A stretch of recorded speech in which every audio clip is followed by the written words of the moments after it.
Nos encontramos con el profesor Irene Ríos Figueroa, autor del libro Colonia Morelos. Colonia Morelos. De hecho, es un título muy básico para una historia tan compleja como la que aborda.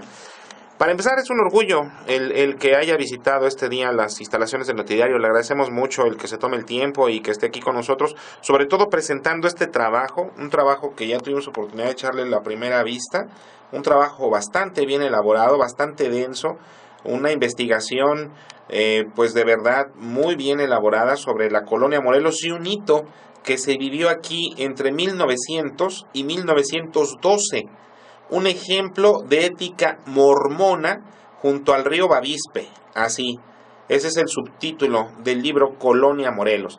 Pero vamos a dejar que sea el profesor Irene Ríos Figueroa quien nos haga favor de verdad de darnos una semblanza de este trabajo y de cuáles han sido los alcances. Muchas gracias y buenos días. Sí, como no, muchísimas gracias. Al contrario, muchísimas gracias a usted, Juan Carlos, por esta oportunidad de presentar este libro aquí a usted, ¿no? Como periodista de Agua Prieta. Y pues precisamente es una obra histórica que habla sobre el origen de Colonia Morelos en 1900, precisamente por pioneros mormones que venían de Utah.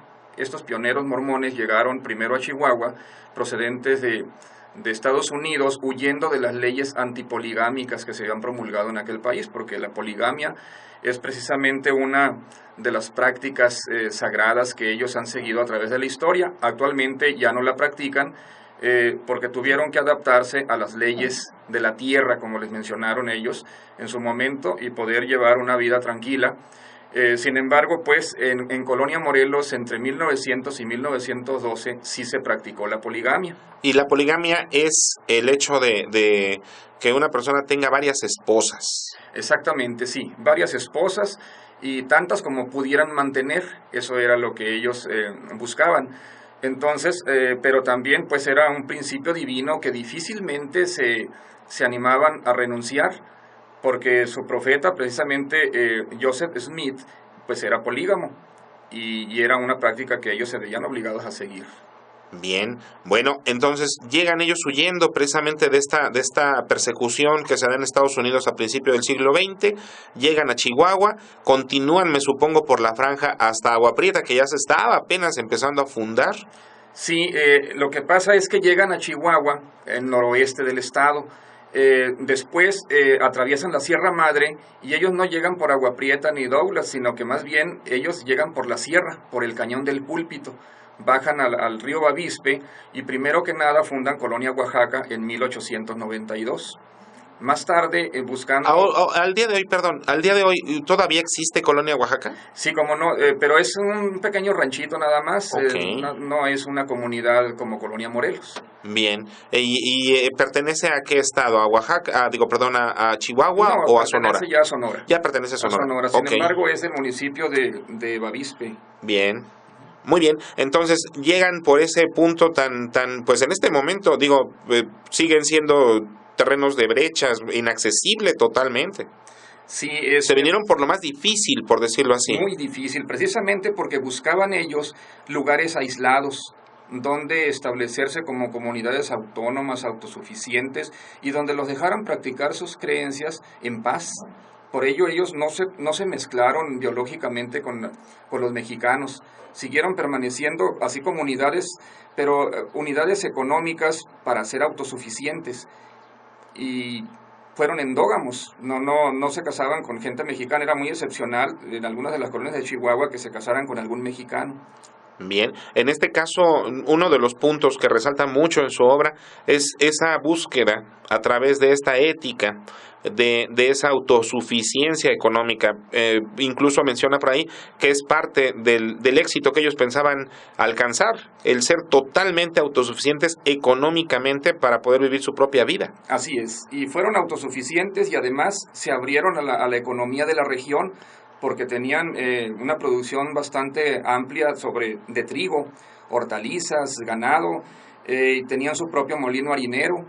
En las casas les fabricaron sótanos para conservar la fruta y la verdura allí fresca. Comerciaron con huevo, miel, manzanas para los minerales del Tigre, pilares de teras.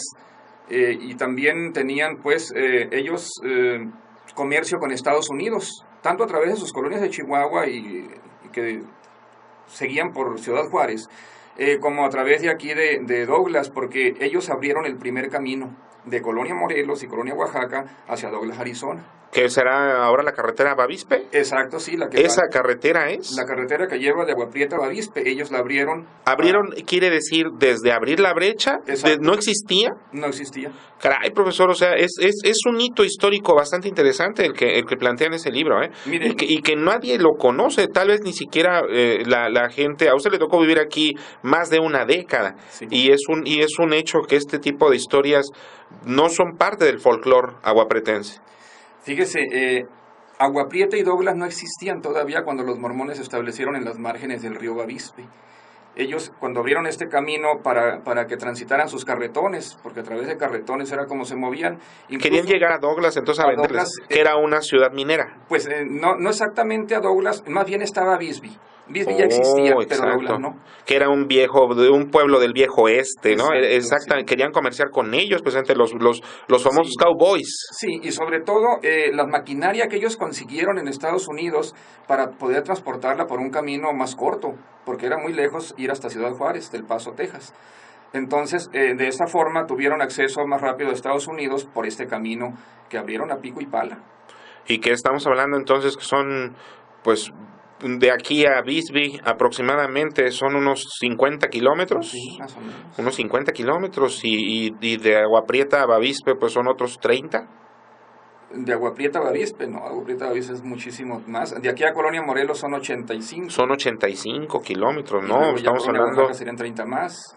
Sí. Estamos hablando de unos 200 kilómetros más o menos que pudieron haber abierto a pico y pala. Sí, y más bien yo me centro así. Y en una década, ¿no? Menos de una década. Sí, cómo no, menos. Menos de una década. Menos. ¿A qué atribuye usted, a ver, como investigador, el hecho de que una generación como la de los mormones hayan logrado un avance pues económico y social tan vistoso, tan productivo como comunidad y que no contaban ni con tecnología, ni con una riqueza exagerada, ni con tampoco, digamos, una mano de obra muy plena, porque pues supongo era una comunidad pequeña? Era una comunidad pequeña, llegó a tener hasta 1,000 habitantes, incluso Colonia Morelos, porque además la iglesia era la que designaba qué familias iban a fundar cada colonia. Y evidentemente mucho más mujeres que hombres. Posiblemente sí. Por la poligamia, ¿no? Sí, pero el asunto aquí es la fuerza de voluntad, una enorme fuerza de voluntad, guiados, imagínense usted, para venir desde Utah en sus carretones, en aquellos tiempos pues no carreteras, ni siquiera se ayudaron con el ferrocarril para trasladarse acá, pero esa enorme fuerza de voluntad y esa fe inquebrantable en su religión de salir adelante. Entonces, primero que nada, una escuela, en cuanto podían, la escuela se fundaba. Y la iglesia, ¿no? Por supuesto. Pero traían también ciertos conocimientos, porque los mormones, según algunas entrevistas que realicé en las colonias mormonas de Chihuahua, del noroeste, acá en Casas Grandes, Colonia Juárez y Colonia Dublán, pues era lo principal, porque dicen ellos, al morirnos es lo que nos vamos a llevar, el conocimiento. Por eso buscamos el conocimiento. Ahora, estas familias tenían sus raíces en Europa, en Holanda, en Alemania, en Gran Bretaña. Son familias que llegaron desde por allá y se asentaron en Estados Unidos porque el Utah es un estado mormón. Entonces allí está precisamente la sede de ellos, de su iglesia. Y de ahí es donde vinieron acá cuando tenían que huir de la poligamia. O sea que entre ellos había gente preparada. O sea, había gente que supo ser un líder, por decirlo así, sí, pero también un líder en la práctica. Los enseñaban a sembrar, todos sabían trabajar, todos tomaban una pala, todos trabajaban. Así es. Sí, tenían ellos varios de sus mandamientos que los llevaban a ser muy productivos. Por ejemplo, no conciben ellos el ocio. Ellos tienen que desterrar el ocio. Dicen ellos, acuéstate temprano para que te levantes temprano y a trabajar. Entonces, aquí, por ejemplo, esta obra... tiene un sustento sociológico en la obra de Max Weber, un sociólogo alemán, que hizo un estudio sobre los calvinistas en Europa. Entonces, decía él, bueno, si no tienes vicios, porque en Colonia Morelos no había, por ejemplo, prostíbulos, no había cantinas, no había nada que fomentar el vicio. Entonces, y si te vas a dedicar a trabajar, a acostarte temprano para levantarte temprano, entonces obviamente redunda en riqueza económica. Eso él lo planteó así para los calvinistas y es lo mismo aplicable para los mormones. Y en este caso habría que considerar una situación, digamos, como una acotación al margen, ¿no? Esto no es ni siquiera un comunismo primitivo, es una situación totalmente diferente. O sea, ellos manejaban una situación comunitaria, sí, pero la riqueza de cada familia era particular. Existía la propiedad privada. Sí, la propiedad privada, pero había muchísima ayuda entre ellos. Incluso ellos seguían una doctrina llamada el orden unido. Que es la cooperación, digamos. La cooperación pero se respetaba el patrimonio, sí, por decirlo no. así. O sea, no había un Estado que administrara la riqueza, o sí había, por ejemplo, la iglesia administraba la riqueza de todos. No, cada familia tenía su propio patrimonio. Sí, eso es interesante porque se fomenta no solo la productividad y la riqueza como economía, sino que también se fomenta la cooperación. Este régimen que usted nos comentaba, ¿cómo se llamaba? El orden unido. El orden unido. ¿De qué se trataba el orden unido? Se trataba precisamente de ayudarse entre ellos. Incluso la iglesia les compró los primeros terrenos. La iglesia comenzaba apoyándolos con créditos para los primeros terrenos, después ellos pagaban aquello, pero nunca los dejaban solos, sus autoridades religiosas, sus autoridades que a la vez eran políticas, porque aquí, por ejemplo, los jefes políticos eran de los máximos jerarcas religiosos dentro de sus comunidades. Bien, ahora ya nos acercamos, ya vimos todo un devenir. Lleguemos al punto cumbre de esta historia. ¿En qué etapa la comunidad mormona de Colonia Morelos alcanza su cumbre, su punto más alto? Estamos hablando de que en 1900 ellos fundan Colonia Morelos y para 1907, 1908, el 10, cuando inicia la Revolución Mexicana, ellos estaban en un alto punto, en un auge económico, porque tenían ganado, incluso ganado de razas finas. Percherón francés era uno de los razas de caballos que ellos tenían, ganado vacuno, mucha siembra de trigo, hortalizas, precisamente por eso que decíamos hace un momento de ser autosuficientes, eso era lo que los impulsaba a tener de todo. Pero viene la Revolución Mexicana y eso fue un gran problema porque ellos se sintieron muy preocupados ante el avance, primero que nada, del movimiento maderista. Entonces, su intención era permanecer neutrales. Por ese lugar transitaron las tropas. Al principio, no tanto maderistas, porque el movimiento maderista casi no penetró ahí en el río Bavispe, pero después, cuando el movimiento orozquista fue el problema. Un problema serio porque no pudieron mantenerse, no podían mantenerse neutrales porque eran acosados tanto de un bando como de otro. Entonces, cada bando exigía sobre todo pertrechos, suministros, alimentos, y tenían tiendas bastante grandes que vendían de todo. Ellos habían llegado, digamos, a un punto de su civilización, por decirlo así, en su auge. Tenían sus graneros, tenían sus molinos, tenían sus tiendas, pero eran saqueados. Al principio, pues fueron préstamos forzosos, fueron créditos, pero que no pagaban. Tenemos un capítulo muy especial ahí cuando Álvaro Obregón llega a esa región. El general Heriberto Rivera, Álvaro Obregón, pues hicieron ahí un campamento, tomaron la escuela como cuartel, duraron algún tiempo. Allí precisamente es donde se reorganizó el batallón que iba a combatir a los orozquistas. Allí duraron algunas semanas. Y durante el tiempo que estaban ahí se generaron algunos telegramas que se enviaban al gobernador Maytorena aquí en Hermosillo, sobre todo quejándose de que los soldados de Obregón se bañaban desnudos en las acequias, pues faltándole el respeto a sus esposas. Eso lo consideraban ellos una gran ofensa y pedían apoyo para que terminara esa situación. Sin embargo, después pasó Francisco Villa, en algún momento pasó Venustiano Carranza. Nadie les daba una respuesta que los dejara satisfechos, que les solucionara el problema. Sentían esa molestia porque era el paso obligado para Chihuahua, el único paso que había aquí de Sonora a Chihuahua. Pues es que ellos lo abrieron, o sea, ese también es un hecho que hay que considerar mucho. Sí. Muy bien, ahora se van del río Bavispe, se van totalmente de la colonia Morelos, abandonan todo.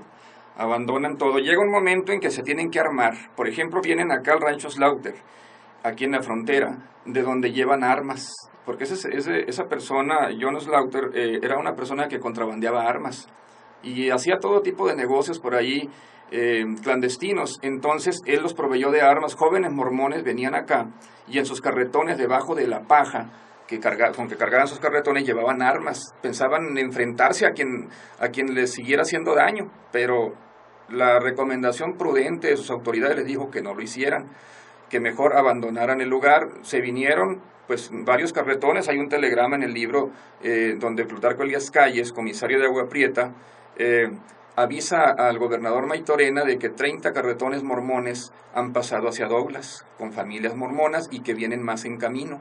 Llegaron a esa decisión de retirarse. Sin embargo, primero fueron mujeres y niños y después ya tuvieron que salir todos, pero cada cierto tiempo regresaban algunos de los hombres mormones para ver cómo estaban sus propiedades. Y era una gran decepción que recibían porque cada vez estaban más destrozadas, sus pequeñas huertas, o sea, árboles frutales que apenas iban en desarrollo, las casas habían sido abiertas, incluso se mencionan algunas atrocidades como los pianos macheteados y cuestiones así. La escuela, la iglesia escuela, pues fue utilizada como caballeriza y eso encontraban y cada vez estaba peor el asunto, entonces no pudieron recuperar la colonia. Más tarde, ya durante el gobierno de Álvaro Obregón, en 1921, fue cuando pudieron vender de nuevo al gobierno mexicano esas propiedades, $100,000, y en Hermosillo fue donde se firmó el contrato de compraventa, donde viene el señor Anthony W. Evans de Utah, de Salt Lake City, y firma allí a nombre de la comunidad mormona esa escritura de compraventa, y así es como ya pasa a ser de nuevo de los mexicanos el terreno. Bien, y entonces, ¿qué pasó con esta gente? ¿Regresó a Salt Lake City? ¿Se quedó asentada, por ejemplo, en Douglas? Porque sabemos que en Agua Prieta queda un vestigio de la iglesia mormona. De hecho, tienen una iglesia de Jesucristo de los últimos días. Sí, la iglesia mormona pues está distribuida ahorita ya en todo el mundo y tienen en muchas partes sus templos pues muy bien, muy limpiecitos, muy cuidados, muy conservados. En Agua Prieta hay varios templos mormones, en Douglas, en Hermosillo está la Misión México Hermosillo de la colonia mormona. Y en todo el mundo, ¿no? Entonces en México está el Museo de Historia del Mormonismo en México, un gran templo mormón que tienen ellos allá, de donde pues también hasta allá llegó esta investigación.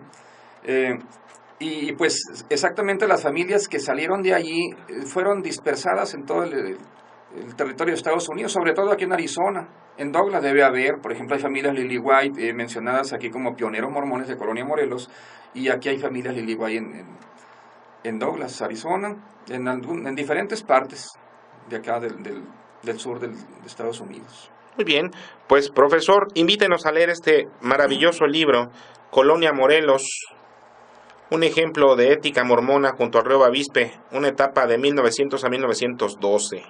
De veras que una historia que vale la pena conocer. Muchísimas gracias. Mire, por haber dado esta oportunidad. Es un libro que tiene una historia muy fascinante, no por que la haya escrito, por la historia que descubrí, que ahí estaba, esperando nada más ser descubierta, y sobre todo que no estaba explorada. Una obra que afortunadamente el Colegio de Sonora ha respaldado con su firma, con su sello, y el Centro de Estudios Educativos y Sindicales de la sección 54 del CENTE, ambas con sede en Hermosillo, Sonora, y que pues precisamente fue el interés de que haya sido un tema que no había sido tratado aquí.